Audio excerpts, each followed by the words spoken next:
शंभू भारी कदमों से अपनी झोपड़ी की तरफ बढ़ रहा था। आज उसके कंधे पर लकड़ियों का गट्ठर नहीं था, बल्कि कपड़ों में लिपटा वो बच्चा था जिसके भाग्य का बोझ लकड़ियों से कहीं ज्यादा भारी था। आज इतनी देर क्यों हो गई? और ये आपके कपड़ों पर खून कैसा? आप ठीक तो हैं? हे नारायण, ये किसका बच्चा है? कितना ओज, कितना तेज है इसके चेहरे पर। कौन है ये भागा जो इस हालत में आपको मिला?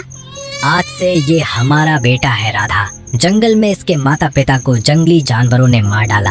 बस इतना ही याद रखना। इसके अतीत के बारे में न तुम कभी पूछोगी न मैं कभी बताऊंगा। ये बात आज इसी बात यहीं दफन हो जानी चाहिए। समझ गई तुम? मैं क्यों पूछूंगी? मैं तो बरसों से एक औलाद के लिए तरस रही थी। आज माँ संतोषी ने मेरी सोनी गोद भर दी है। मैं इसे अपनी जान से भी बढ़कर पालूंगी। राधा ने बच्चे के माथे को चूमा, लेकिन शंभू की आंखों में सुकून नहीं बल्कि खौफ था। उसने खिड़की से बाहर घने अंधेरे जंगल की ओर देखा, जहां से वो अभी अभी एक राजा की लाश को जलाकर आ रहा था। समय का पहिया 21 साल घूम चुका था। कुटिया के भीतर राधा चूल्हे पर रोटियां सेक रही थी, लेकिन उसकी नजरें बार बार बाहर आंगन में बैठे प्रताप पर टिक जाती थीं। प्रताप, जो अब एक सुगठित शरीर और ओजस्वी चेहरे वाला युवक बन चुका था। कुटिया के कोने में बैठा शंभू खामोशी से बीड़ी पी रहा था, पर उसकी आंखों में वही पुराना डर आज भी कायम था। सुनिए जी, देख रहे हैं अपने बेटे को? पूरे गांव की हर माँ यही चाहती है कि उसका दामाद प्रताप जैसा हो। अब तो वो बड़ा हो गया है। मुझे लगता है अब हमें और देर नहीं करनी चाहिए। मैंने एक पड़ोस के गांव के मुखिया की बेटी के बारे में सोचा है। घर में बहू आएगी तो इन बेरंग दीवारों में फिर से खुशियाँ लौट आएंगी। खुशियाँ? राधा, पिछले 21 सालों से मैं हर सुबह इसी एक खौफ के साथ जागता हूँ कि कहीं ये खुशियाँ रेत की तरह मेरे हाथ से फिसल ना जाए। जिसे तुम एक साधारण बालक समझ रही हो, वो महज एक बच्चा नहीं है, वो एक जलती हुई मशाल है। आप फिर वही पुरानी और डरावनी बातें लेकर बैठ गए। महल, गद्दारी, आखिर क्या राज छुपा रहे हैं आप इतने सालों से? क्यों आप उसे आम लड़कों की तरह जीने नहीं देते? शंभू कुछ कहने के लिए मुंह खोलता ही है कि तभी प्रताप की परछाई चौखट पर उभरती है। वो आकर खड़ा हो जाता है। बापू के मन में कोई राज नहीं, बस मेरे लिए जरूरत से ज्यादा फिक्र है। और पिताजी, रही बात शादी की, तो आप जहाँ कहेंगे मैं सिर झुकाकर वहाँ 7 फेरे ले लूंगा। आपकी और माँ की पसंद ही मेरी पसंद है। लेकिन बापू, एक चीज है, शादी से पहले मैं सोचता हूँ कि थोड़ा धन और कमा लूँ ताकि आपकी बहू का स्वागत धूमधाम से हो सके। अब तो मैं 21 साल का भी हो गया हूँ। अब तो मुझे जंगल के उस भीतरी हिस्से में जाकर लकड़ियाँ काटने की अनुमति दे दीजिए। आप मुझे हमेशा उस तरफ जाने से क्यों रोकते हैं? नहीं बेटा, कभी नहीं। वो जगह शापित है। वहाँ की हवाओं में मौत का वास है। वहाँ जो भी गया वो कभी लौट कर नहीं आया। बापू, अगर मैं डरकर घर में बैठा रहा तो लोग मुझे निठल्ला और कायर कहेंगे।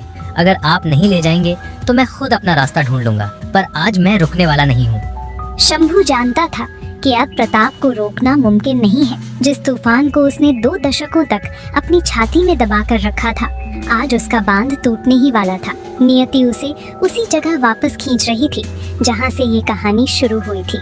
हाँ चल, लेकिन याद रखना, मैं तुझे ये पहली और आखिरी बार ही ले जा रहा हूँ।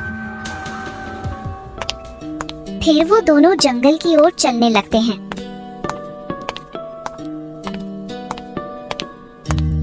बापू, यहाँ की खामोशी कुछ अलग है। ऐसा लगता है जैसे ये पुराने पेड़ सदियों से मेरा इंतजार कर रहे थे।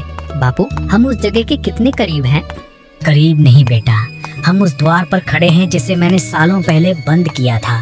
पर याद रखना, आज जो तुम देखोगे या सुनोगे, उसे सहने की शक्ति अपने भीतर जुटा लेना। शंभू एक पुरानी सूखी जमीन के टुकड़े पर रुक गया, जहाँ कभी आग के निशान रहे होंगे। यही वो जगह है प्रताप, यहीं तुम्हारी नियति ने करवट ली थी। आज तुम 21 साल के हो गए हो और उस महान राजा का वो वचन आज भी मेरे कानों में बिजली की तरह गूंज रहा है। राजा? कौन से राजा बापू? आप ये क्या कह रहे हैं? मेरा उन राजाओं से क्या नाता? बेटा, अब समय आ गया है। इस पहेली को अपने दिलो दिमाग की गहराई में लिख लो, क्योंकि यही तुम्हारी असली पहचान और तुम्हारे सिंहासन का रास्ता है। गौर से सुनो। महल की भस्म में वजूद तेरा खो गया, मिट्टी के नीचे तेरा सिंहासन सो गया। ढूंढना उस पेड़ को जो कुदरत के नियम तोड़े, पश्चिम की दिशा से जो अपनी पीठ मोड़े। जैसे ही शंभू के मुख से अंतिम शब्द निकले, अचानक पूरा जंगल किसी भयानक भूकंप की तरह कांपने लगा।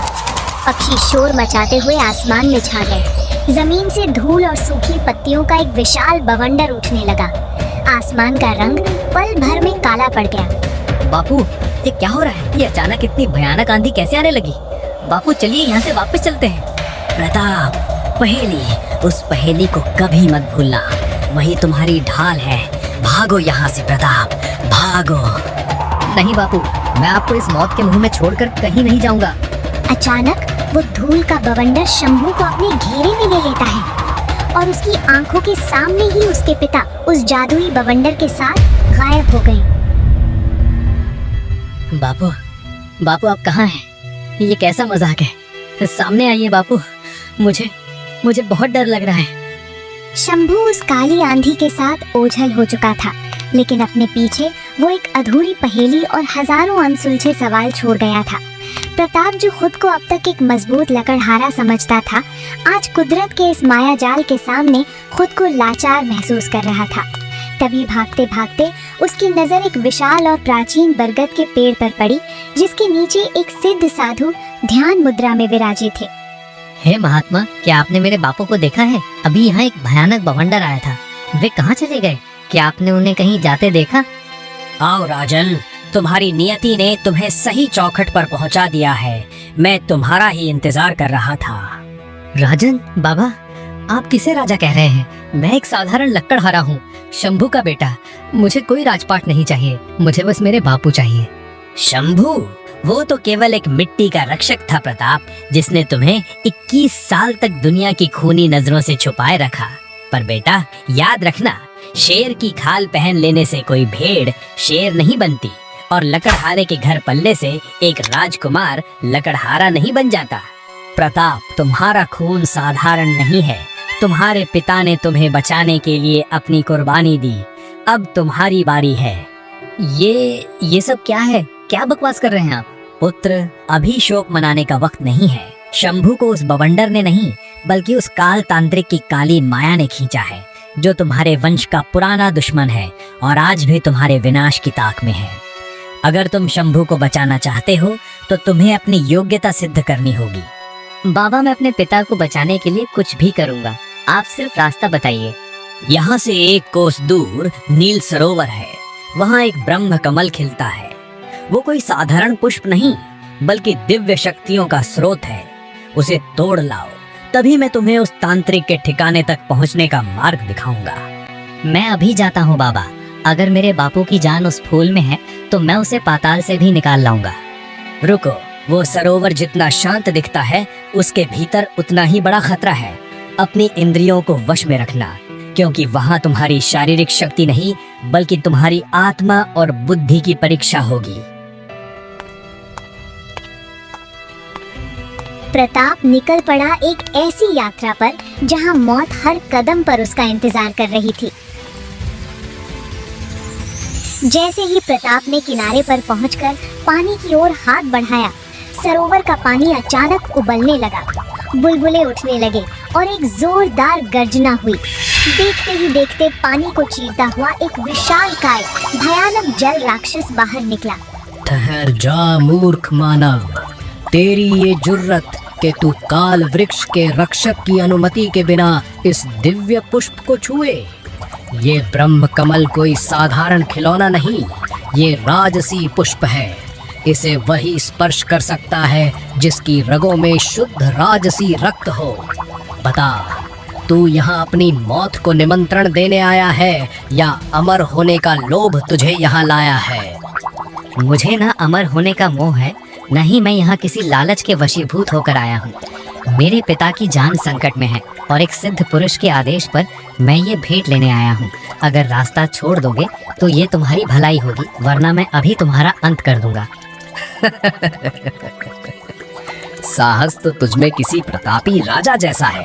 ठीक है, मैं तुझे एक मौका देता हूँ। इस पुष्प को वही प्राप्त कर सकता है जो बलवान होने के साथ साथ बुद्धिमान भी हो। मेरी इस पहेली का सही उत्तर दे, वरना ये सरोवर ही तेरी कब्र बनेगा। पूछो अपनी पहेली दानव।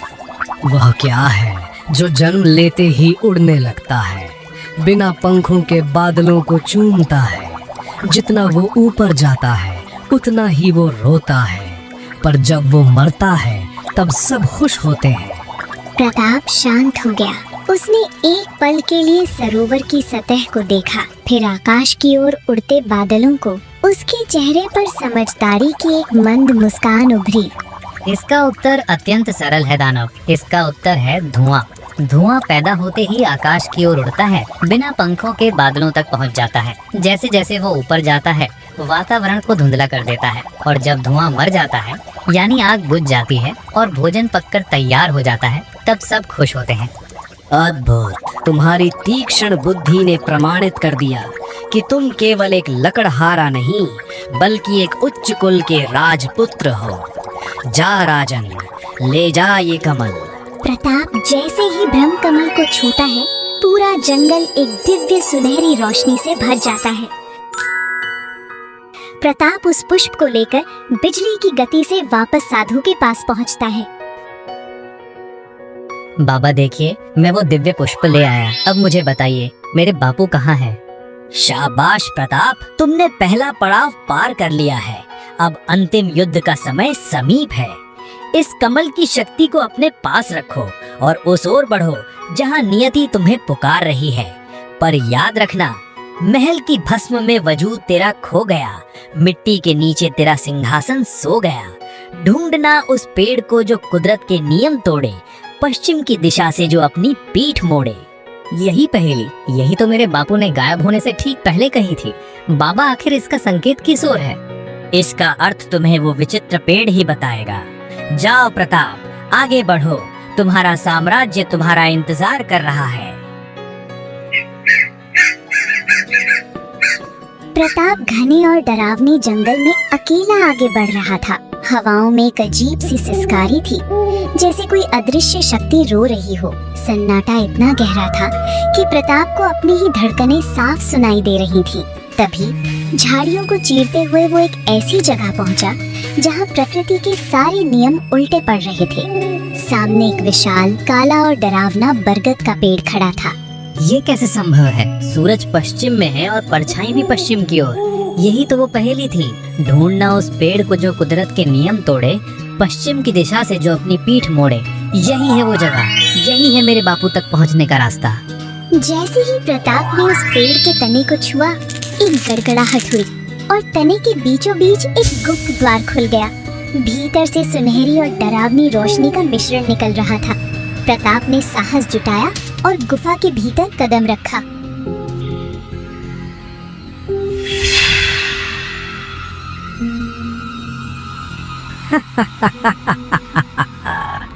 बस कुछ ही क्षण, 21 साल का लंबा इंतजार आज खत्म होने वाला है।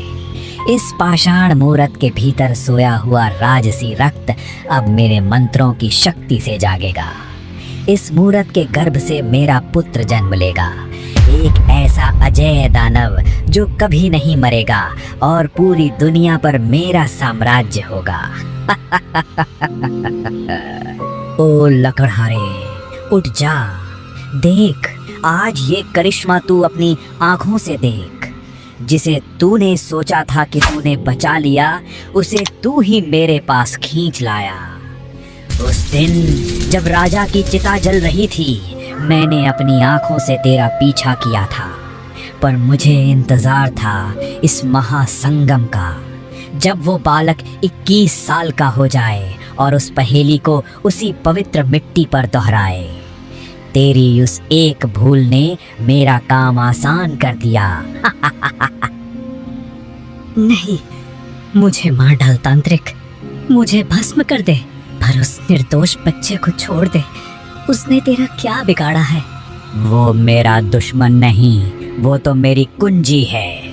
उसके शुद्ध राजसी खून से मैं वो दानव योद्धा पैदा करूंगा जिसे कोई शस्त्र नहीं काट सकेगा। ठहर जा धर्मी, ना तो आज यहाँ कोई शैतानी जन्म लेगा और न ही किसी निर्दोष का रक्त बहेगा। मेरे बापू को अभी इसी क्षण मुक्त कर दे, वरना आज इस पाताल लोक में तेरी धूर्तता का सदा के लिए अंत होगा। तांत्रिक की आंखें आश्चर्य से फैल गईं। उसने प्रताप के हाथ में चमकते उस पुष्प को देखा जिसकी आभा पूरी गुफा में फैल रही थी। ब्रह्म कमल, एक मामूली लकड़हारा उस सुरक्षित सरोवर से दिव्य पुष्प ले आया।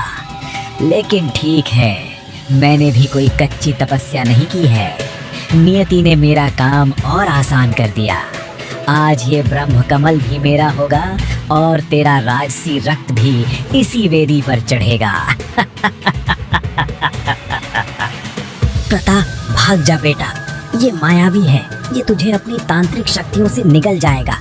मेरी चिंता मत कर, तो अपनी जान बचाकर भाग जा। नहीं बाबू, अब मैं भागूंगा नहीं, अब मैं लड़ूंगा। आज इस अधर्मी का अंत मेरे ही हाथों लिखा है। तांत्रिक ने अपने मंत्रों का उच्चारण शुरू किया। उसके हाथों से आग के भयानक गोले निकले और सीधे प्रताप की ओर लपके। लेकिन जैसे ही वे आग की लपटें प्रताप को छूने वाली होती, ब्रह्म कमल से एक सुरक्षा कवच निकलता और उन गोलों को राख कर देता। तांत्रिक ने एक के बाद एक कई प्रहार किए, पर प्रताप अडिग खड़ा रहा। तभी प्रताप के कानों में साधु की वो चेतावनी गूंजी, वहाँ तुम्हारी ताकत नहीं, तुम्हारी आत्मा की परीक्षा होगी। जैसे ही तांत्रिक अपनी तलवार उठाकर प्रताप पर अंतिम प्रहार करने के लिए झपटा, प्रताप उस ब्रह्म कमल को उस पाषाण मूर्ति के चरणों में रख दिया। उसने अपनी हथेली पर एक गहरा कट लगाया और अपने राजसी रक्त की एक चमकदार बूंद उस दिव्य फूल पर गिरा दी। और जैसे ही शुद्ध रक्त और ब्रह्म कमल की दिव्यता मिली, वो पत्थर की मूरत धीरे धीरे पिघलने लगी और देखते ही देखते उस पाषाण से एक ओजस्वी और अत्यंत सुंदर स्त्री प्रकट हुई। तांत्रिक वो अपनी तलवार लेकर प्रताप की ओर बढ़ा, पर इससे पहले कि वो वार कर पाता, महारानी ने हाथ उठाकर एक अत्यंत शक्तिशाली मंत्र का उच्चारण किया और तांत्रिक को हवा में ही जकड़ लिया। वो अपनी ही शक्तियों के जाल में फंसकर गुफा की दीवार से चिपक गया। प्रताप ने फुर्ती से जाकर शंभू की जंजीरें काट दी। शंभू लड़खड़ाते हुए उठा और जैसे ही उसकी नजर महारानी पर पड़ी, वो सन्न रह गया। महारानी सा, आप जीवित हैं। हे ईश्वर, मैं तो पिछले 21 सालों से यही समझ रहा था कि वो काला दिन सब कुछ लील गया। हाँ शंभू, जब ये तांत्रिक हमारे मासूम बेटे की बलि देने राजमहल की दहलीज लांघ आया था, तब हम सब इसकी काली शक्तियों के सामने असहाय हो गए थे। महाराज हमारे कलेजे के टुकड़े को बचाने के लिए उसे लेकर जंगल की ओर भागे, पर वे मुझे नहीं बचा सके। तांत्रिक मुझे बंदी बनाना चाहता था, इसलिए मैंने अपनी बची हुई सात्विक शक्तियों का आवाहन किया और स्वयं को पत्थर में बदल लिया, ताकि ये दुष्ट मुझे स्पर्श तक न कर पाए। मैं 21 सालों से इस पत्थर के भीतर केवल इस दिन का इंतजार कर रही थी। प्रताप ये सब सुनकर स्तब्ध था। उसने शंभू से पूछा, बापू, क्या आप इन स्त्री को जानते हैं? ये सब क्या हो रहा है? प्रताप, यही तुम्हारी असली माँ है पुत्र। इन्हीं की कोख से तुमने जन्म लिया है। मैं तो केवल एक माध्यम था, एक सेवक जिसने तुम्हें पाल पोस कर बड़ा किया ताकि तुम अपने वंश का गौरव वापस ला सको। क्या ये क्या कह रहे हैं आप बापू? फिर शंभू प्रताप को सारी सच्चाई बता देता है। प्रताप की आंखों से आंसू बहने लगे। उसने अपनी माँ के चरणों में सिर झुकाया और भावुक हो गया। माँ, अब इस नीच तांत्रिक का क्या किया जाए? इसे मारना इसके पापों की कम सजा होगी प्रताप। इसे यहीं इसी अवस्था में छोड़ दो। मेरी शक्तियों का घेरा इसे हजारों सालों तक इसी गुफा में कैद रखेगा। न ये मर पाएगा, न यहाँ से हिल पाएगा। यही इसका दंड है। गुफा से बाहर निकलते ही जंगल का सन्नाटा खत्म हो चुका था। पक्षी चहचहा रहे थे और हवाओं में एक नई ताजगी थी। प्रताप ने एक हाथ अपने पालक पिता शंभू का थाम रखा था और दूसरे हाथ में अपनी माँ का हाथ। उसने उस दिन केवल अपना राज्य नहीं जीता था, बल्कि अपनी पहचान और अपने माता पिता का खोया हुआ मान भी प्राप्त कर लिया था।